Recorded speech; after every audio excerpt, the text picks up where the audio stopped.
अस्सलाम वालेकुम and a very warm welcome. आप देख रहे हैं Mind the Gap with me Sidra Iqbal and once again we have a very exciting program and a very exciting discussion in line with you.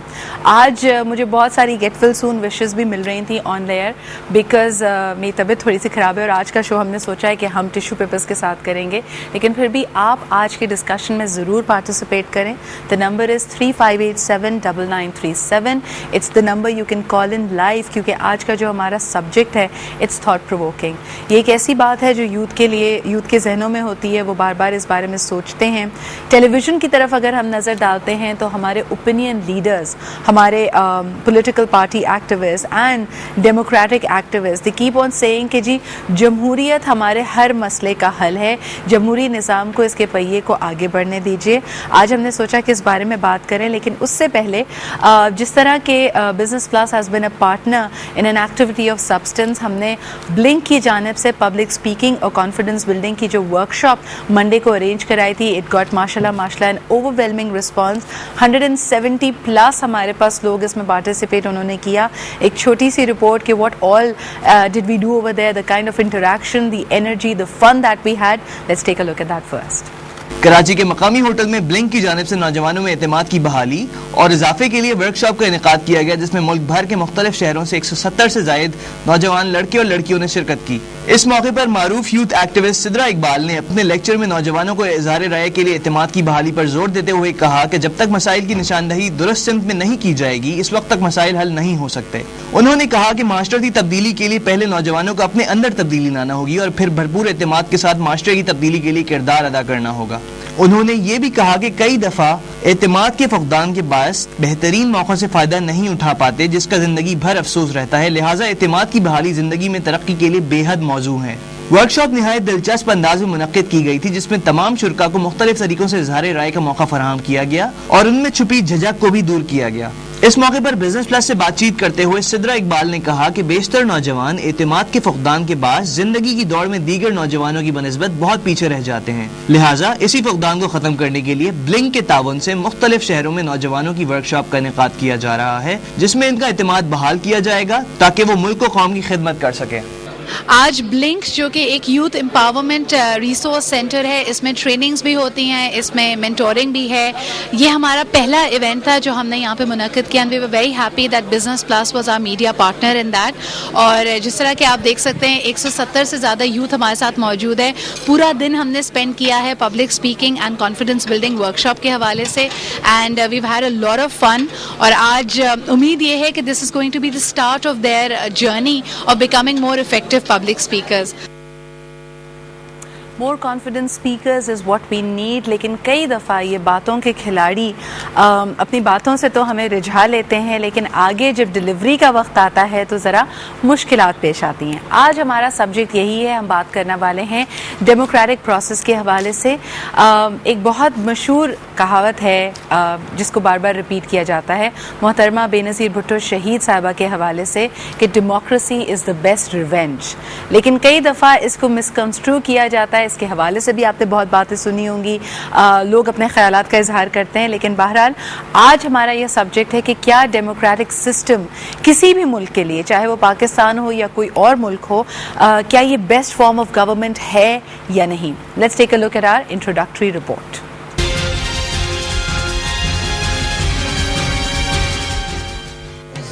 सितम के कोहे गरा रोए की तरह उड़ जाएंगे हम महबूबों के पांव तले. ये धरती धड़ धड़ धड़केगी और अहले हकम के सरों पर जब बिजली कड़कड़ कड़केगी हम देखेंगे. हमारे मुल्क में जमहूरियत का बोलबाला करने वाले हुक्मरानों की कारकर्दगी से तो हम बखूबी वाकिफ है. निज़ाम जमहूरियत खुद हमारे मुल्क के लिए कितना मौजू है, ये सवाल बड़ी अहमियत का हामिल है.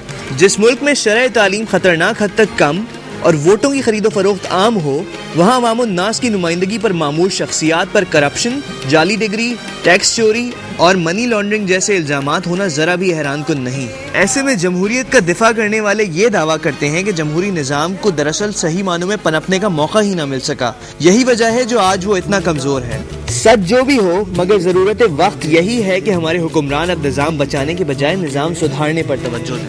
जब रोटी सस्ती होगी और महंगी होगी जान, वो दिन फिर आएगा जब ऐसा होगा पाकिस्तान। मैं तो देखूंगा, तुम भी देखोगे। जी हाँ, बिल्कुल। हम सब की उम्मीद तो यही है कि ऐसा पाकिस्तान, वो सुनहरा दिन हम सब देखें, लेकिन उस सुनहरे दिन से हम कितना दूर हैं? क्या हमने कभी बैठ के ये प्रायोरिटीज़ का एनालिसिस किया है कि एक गवर्नमेंट या एक स्टेट को किस तरह चलना चाहिए और हमारी प्रायोरिटीज़ क्या हैं? हम मिलेनियम डेवलपमेंट गोल्स की बात करते हैं, वो भी 20 साल गुजरने को आ रहे हैं, बल्कि 2010 की हमने एक डेडलाइन अपने लिए रखी थी। विजन 2020 कई कंट्रीज़ ने अपने लिए नोटिफाई किया था, लेकिन बहरहाल इन तमाम अज़ाइम से हम बहुत दूर हैं और अभी तक हम बेसिक मसलों से लड़ रहे हैं। एक और प्रोग्राम में हमने ये मेंशन किया था कि अगर आप पाकिस्तान टेलीविज़न की पुरानी प्रोडक्शन 50-50 को आज भी देखते हैं तो आप देखेंगे कि हमारे 20 साल पहले के मसाइल अब और ज़्यादा ग्रेव, अब और ज़्यादा उलझ कर हमारे सामने आ गए हैं और उनमें कोई बेहतरी नहीं आई है। तो एक रियासत से हमारी क्या उम्मीदें हैं? यहाँ पे जहाँ हम देखते हैं कि 18 करोड़ 20 करोड़ अवाम पाकिस्तान में रहती है, ये अवाम हुक्मरानों से क्या उम्मीद लगाए? उनके नारे, उनकी आइडियोलॉजीज़ यकीनन इतनी पावर रखती हैं कि ये घरों से निकल के वोट देने के लिए आते हैं, लेकिन इस वोट में किस चीज़ को वो अपने जहन में रख कर या किस तरह किसी की आइडियोलॉजी पे बिलीव करके आगे बढ़ते हैं? क्या उनको रिझाना बहुत आसान है? झूठे वादे करना बहुत आसान है? अकाउंटेबिलिटी आखिर कैसे हो? रिकन्सिलिएशन जो अक्सर हमारे यहाँ आज बड़ी आम बात समझी जा रही है कि जी मुफाहमत की फ़िज़ा है, इस मुफाहमत का असल मकसद क्या है?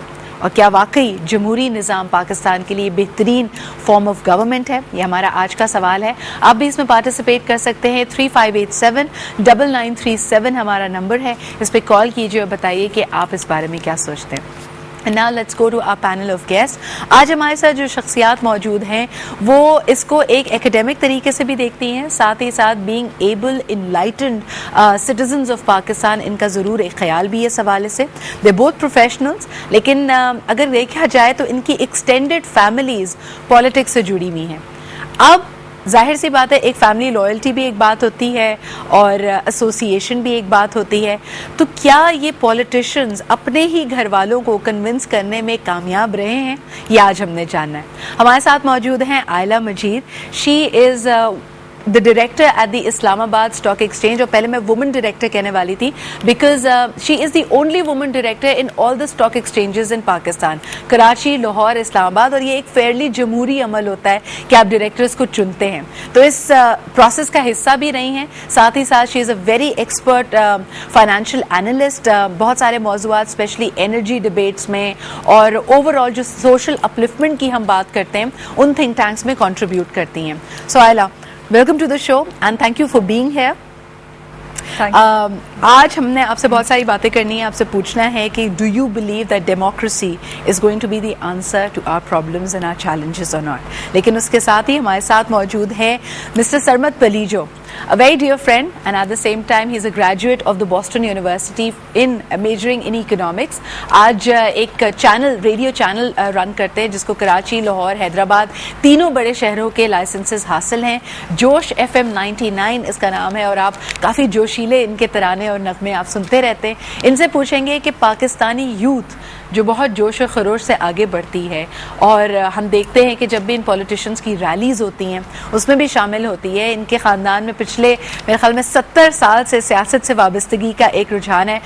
हिज मदर अख्तर बलोच साहिबा 17 साल की उम्र में एक पॉलिटिकल कैदी भी रह चुकी है। हाल ही में उनकी किताब भी शाया हुई है। और आपका कब इरादा है आने का? I understand you were a backup candidate in these elections as well, Sarmad. If I think I can be useful तो इरादा है, अगर नहीं तो फिर जो काम करें वही करेंगे।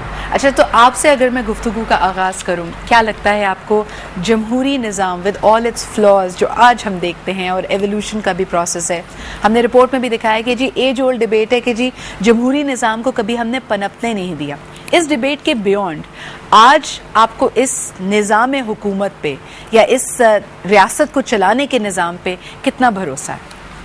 I think democracy is a much bigger concept, जैसे मैं पहले भी आपसे ये अर्ज़ कर रहा था, then just few years of snapshot analysis कि हम 5 साल पिछले देखें, 5 साल 65 में देखें, 78 में देखें। Democracy is a much bigger concept. उस हिसाब से मैं समझता हूँ कि उस कॉन्सेप्ट को चलने की ज़रूरत वाकई है। Just because a lot of people are saying it doesn't mean कि वो बात गलत है या हम उसको समझें कि वो निगेट हो गई। आई रियली थिंक कि पाकिस्तान में सही जमहूरियत अभी वक्त लगेगा और भी आएगी, और अनफॉर्चुनेटली इतना अच्छा एक्सपीरियंस लोगों का नहीं रहा। नहीं, सही जमहूरियत आपने कहा कि असल मायनों में जल्द आएगी, इससे क्या मुराद है? जब स्ट्रिंग्स पुल नहीं हो रहे होंगे ना, जब वाकई आपका प्राइम मिनिस्टर होगा, जब वाकई प्रेसिडेंट जो होगा फिगर हेड होगा, जब वाकई चीफ आर्मी स्टाफ आपके बॉर्डर्स से कंसर्न होगा और पॉलिटिक्स से नहीं, जब वाकई ISI का जो विंग है पॉलिटिकल वो बंद हो जाएगा, तब सही जमहूरियत मेरे ख्याल में हो सकती है। आपको क्या लगता है, आपने जैसे कहा कि मिलिट्री की इन्वॉल्वमेंट नहीं होनी चाहिए, दिस हैज़ ऑलवेज बिन, मेरे ख्याल में हमारे साथ जो यूथ बैठी है उसके जहन में भी ये सवाल होता है, जो हमारे देखने वाले हैं, कौन सी इस वक्त रियासत है दुनिया में जो ये क्लेम कर सकती है कि मिलिट्री का या उनकी जो आर्म्स का विंग है उसका कोई ताल्लुक नहीं है जमहूरी निज़ाम से? इंडिया की अगर हम बात करें तो वहाँ पे भी जनरल कपूर के अब हम स्टेटमेंट्स देखते हैं। अमेरिका की अगर बात करें तो जनरल पेट्रियस को हम बड़ा आगे देखते हैं, who is also painted to be a crusader. तो कौन सा ऐसा मुल्क है जहाँ पे ऐसा नहीं होता?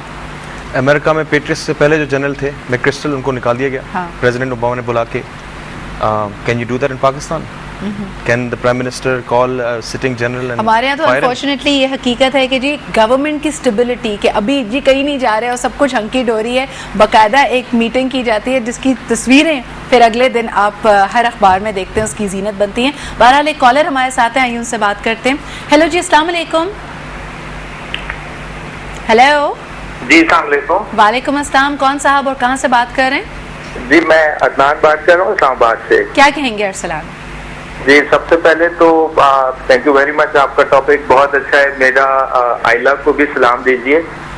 मैं तो जी जो अभी जिन साहब ने बात की, मैं थोड़ा एग्री नहीं करता। अच्छा।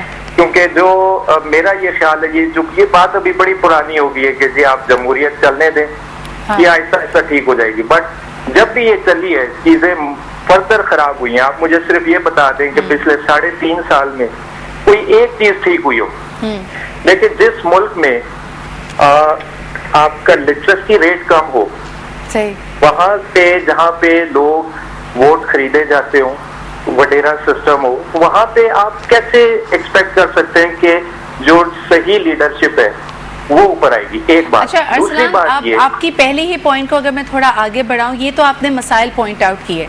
अब इन मसाइल की मौजूदगी में फिर आपके ख्याल में क्या रेकमेंडेड वे, इन मसाइल को हम दूर कैसे करें?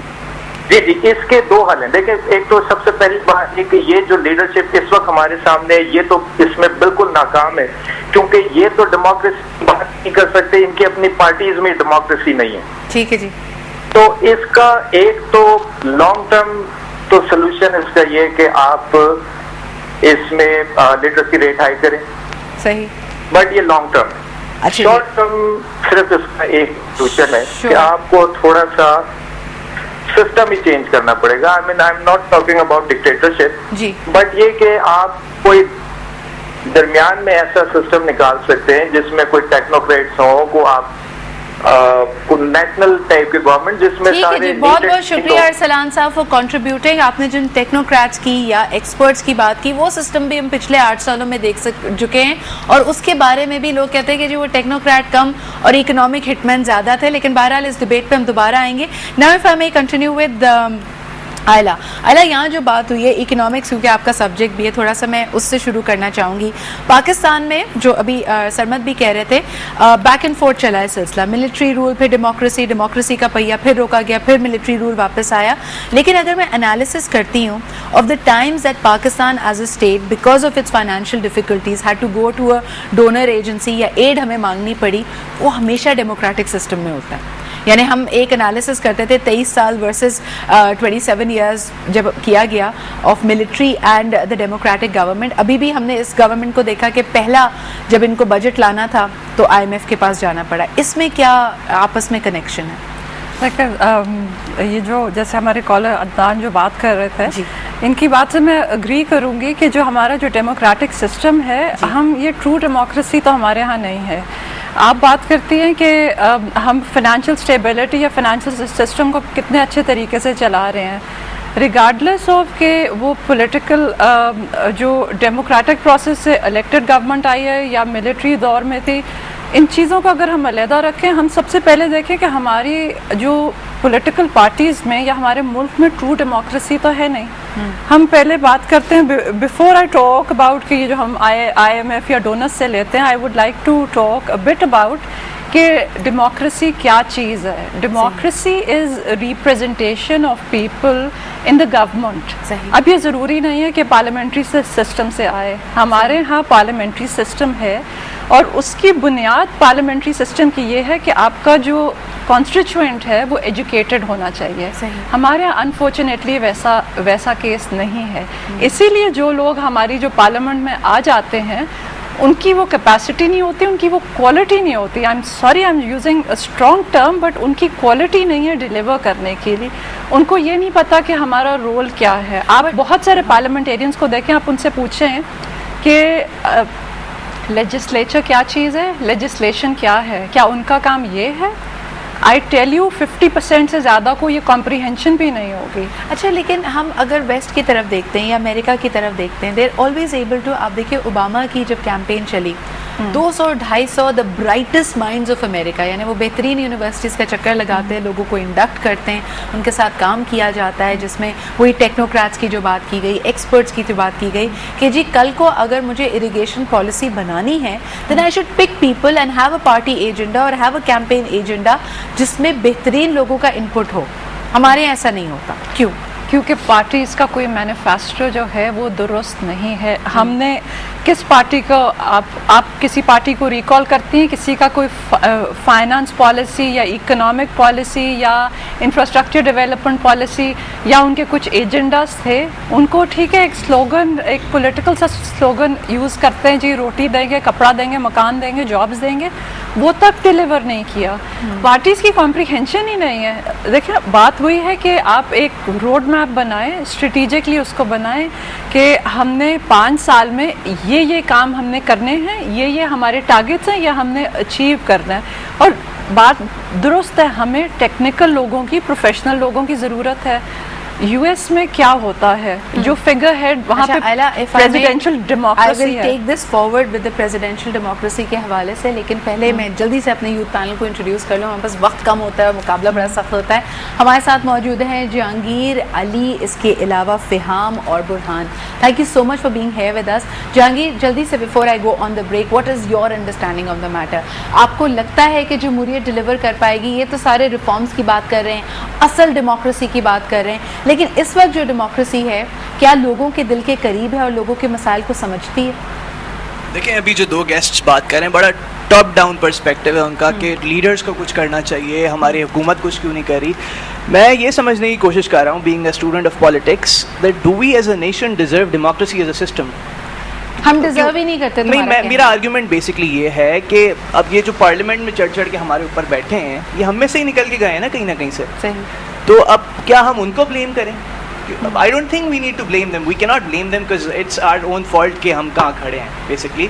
लेकिन at the same time क्योंकि हम एक ऐसे मुल्क में रहते हैं जहाँ पे अभी भी गाँव देहातों में कैल्विनिज्म प्रीच हो रहा है, जहाँ पे अभी भी पूरे गोटों के वोट बिक जाते हैं। ठीक है। So basically what I'd like to understand is कि हम क्यों ब्लेम कर रहे बट हैं? Tell me something, you are the educated youth, तुम पढ़े लिखे हो, तुम शहर में रहते हो, तुम्हारे पास कंपैरेटिवली अगर लोगों की मैं बात करूं, तुम्हारे पास नॉलेज ज़्यादा है, अवेयरनेस ज़्यादा है। आप लोगों में से कितने लोगों ने वोट किया? क्योंकि 18 की उम्र से तो सब बड़े हैं ना, और इस इलेक्शंस में वोट किया था। इस इलेक्शन, पिछले इलेक्शन तक तो नहीं हुए थे 18 के, अब होगा इंशाल्लाह, लेकिन अभी तक आई थिंक हमारा नाम नहीं आया अपडेटेड लिस्ट में। ये तुम लिस्ट में अपडेटेड लिस्ट में हमारा नाम ही नहीं है। तो यहाँ पे कोई, आप चारों में से, आप में से किसी ने वोट नहीं किया है कभी? ये तो अनफेयर से बात है, वोटर से नहीं है और डेमोक्रेसी पे बात करने आए हैं। लिस्ट में जरूर नाम अपना दाखिल करें। गांव में लोग होते हैं, उनकी लिस्ट में नाम कैसे आते हैं? सिर्फ इट्स नॉट लाइक वडेरा होता है हर जगह। आपके ख्याल में कभी नहीं, रिग जरूर होती है। वो भी मिलिट्री का मूड होता है तो रिग हो जाती है, और लोकल जो होते हैं। मगर ये अनफेयर सी बात है कि आप सिटी में रहते हो, आपको सहूलतें हैं, आप जाओ रजिस्टर कराओ। आप तो मिलिट्री पे कर रहे हैं। आई थिंक 60 साल 70 साल में 50% ज़्यादा रूल मिलिट्री ने किया है, डायरेक्टली। इनडायरेक्टली 90s में रूल किया है। ये बात ग्राउंड रियलिटी है। सब्जेक्टिवली तो मैं नहीं सपोर्ट करता काफ़ी चीज़ें जो आप फॉर एग्जांपल गवर्नमेंट अभी कर रही है। I think it has failed miserably in many ways, completely failure हुआ है। मगर हम जमहूरियत की बात करें as a concept which is much bigger than Zardari sahab और मियां नवाज शरीफ। अच्छा जी, ये जो लार्जर आपका कॉन्सेप्ट है, इसके बारे में हम मज़ीद बात करेंगे। इस वक्त हमें एक ब्रेक पे जाना पड़ रहा है, और ब्रेक से वापस आएंगे तो आपको बताएंगे कि दुनिया के जो माहिरीन हैं, जिस तरह सरमत ने यहाँ पे कहा कि democracy itself is a larger context, यानी एक बहुत बड़ा, बहुत वाइड कॉन्सेप्ट है, और उसकी असल जो जुज़ है या जो उसका एसेंस है, उसको समझने के लिए हमें थोड़ी सी मेहनत करनी पड़ेगी। हमने आपके लिए 3 कॉन्सेप्ट्स निकाले हैं for a stable democracy to actually go forward in a society. क्या क्या रिक्वायरमेंट्स होती हैं, इस छोटे से ब्रेक के बाद आपसे वो शेयर करेंगे।